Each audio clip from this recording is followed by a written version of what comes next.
La distribution digitale en ligne des œuvres d'esprit, les œuvres artistiques chrétiennes, apports et conséquences.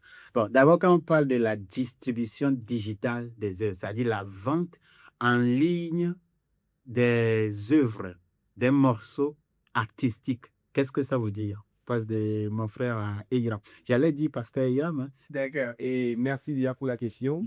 Lorsque nous parlons de distribution ou à vendre en ligne des morceaux, et c'est le fait pour ces artistes ou bien ces ministres de Dieu et de mettre leurs chansons sur des plateformes digitales payantes, bien qui peuvent permettre aux éditeurs de pouvoir, ou bien à ces sites-là, de payer, bien de rétribuer, rémunérer ces artistes qui ont posté leurs chansons sur ces sites.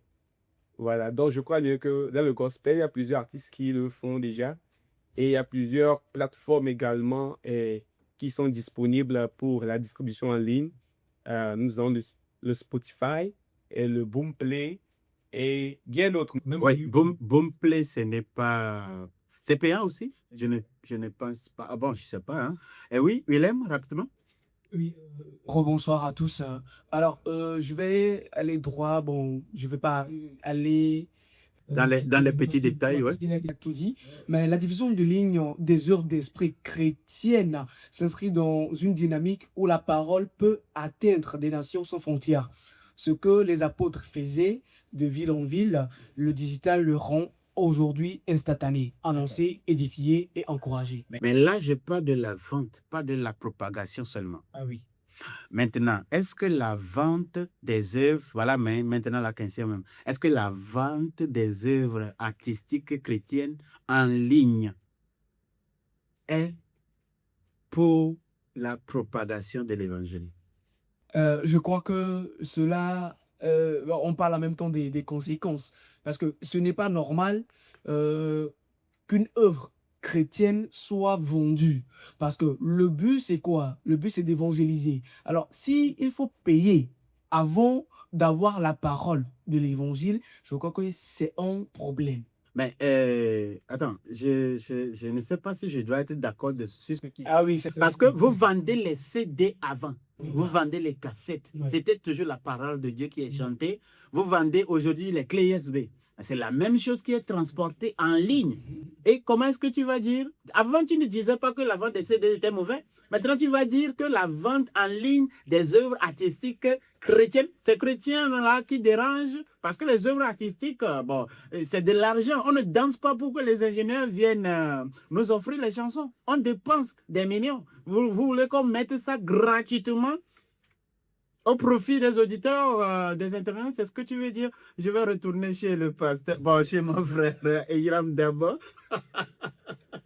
Oui, qu'est-ce que vous en pensez, mon frère? Ok, et merci déjà, merci au frère Willem. Et comme je viens de le dire, le premier objectif pour lequel le Seigneur accorde ce don, eh bien, donne des chansons aux ministres chrétiens, le premier but, c'est d'abord propager l'évangile. Alors là, je ne vais pas dire commercialiser, là où ils mettent ces chansons sur les sites pour être rémunérés. Je ne pense pas que ce soit en soi une mauvaise chose. Les deux marchent de pair. Voilà. D'abord, avant même que le morceau ne soit prêt, lorsque le ministre reçoit le cantique, que ce soit par inspiration divine, il n'y a pas une composition, il va falloir travailler cette composition studio. Et sur le site, d'abord du temps qui doit être investi et des finances pour payer l'ingénieur du studio, des musiciens qui vont jouer en live. Et nous voyons qu'au jour d'aujourd'hui, cela coûte très cher. Très, très cher. Et quand nous prenons de par le passé, les CD étaient vendus juste pour pouvoir permettre à ces ministres de pouvoir continuer cette mission que Dieu les a accordée. Voilà. Maintenant, cela ne revient pas au ministre, mais de dire que voilà, moi je travaille bien, je chante pour gagner de l'argent. Mais c'est Dieu qui bénit. Ce Dieu qui donne la vision est ce Dieu qui accorde toujours la provision. Donc du coup, si en tant qu'artiste, nous qui écoutons les artistes gospel et nous sommes intéressés par le ministère, nous avons quand même cette possibilité-là, même si la plateforme digitale ne rémunère pas nos artistes, nous pouvons soutenir le ministère de nos artistes également. Voilà. Mon inquiétude ce soir va s'arrêter ici parce que, bon, on est talonné par le temps, on va revenir sur ça. Si vous pouvez revenir d'arrêter le mardi prochain. D'accord. Et mon problème maintenant, c'est ceci. Quand on met en ligne des choses pour les vendre, ce qui n'est pas un fait mauvais en soi, maintenant, pour vous parlez aussi de la propagation ou bien de l'évangile, non? Maintenant, quand on fait des vidéos sur ça, parce que c'est vendu en ligne, parce que c'est confié à une maison de distribution en ligne, on coupe votre vidéo ou bien l'audio derrière la vidéo, c'est-à-dire la chanson dans la vidéo, on le met en sourdine ou bien on l'efface carrément parce que c'est mis en vente et le droit d'auteur réclame que vous devez payer normalement avant d'utiliser la chanson. Maintenant, est-ce que nous sommes toujours dans cette démarche de propager l'évangile ou bien nous sommes seulement dans la démarche de gagner de l'argent sur la parole de Dieu que nous sommes en train de prêcher par la musique? Je crois que c'est un peu déplorable de mon côté. Hein. C'est un peu déplorable parce que, comme je le disais, il va falloir peut-être y remédier. Puisqu'on sait qu'on est en train de faire quoi? De propager, de faire la propagation de l'évangile. Et tant que c'est comme ça, exemple, on prend TikTok par exemple, il y a des chansons qui sont en sourdine parce que ces chansons-là sont sur peut-être Spotify. Et je crois que Spotify a clairement raison. C'est pour permettre aussi à l'artiste de pouvoir s'en sortir, le pourquoi il le fait ainsi. Mais je crois aussi que pour une propagation d'évangile, ça sera un truc à revoir. Peut-être pour les artistes ou bien pour les chantres chrétiennes. Merci.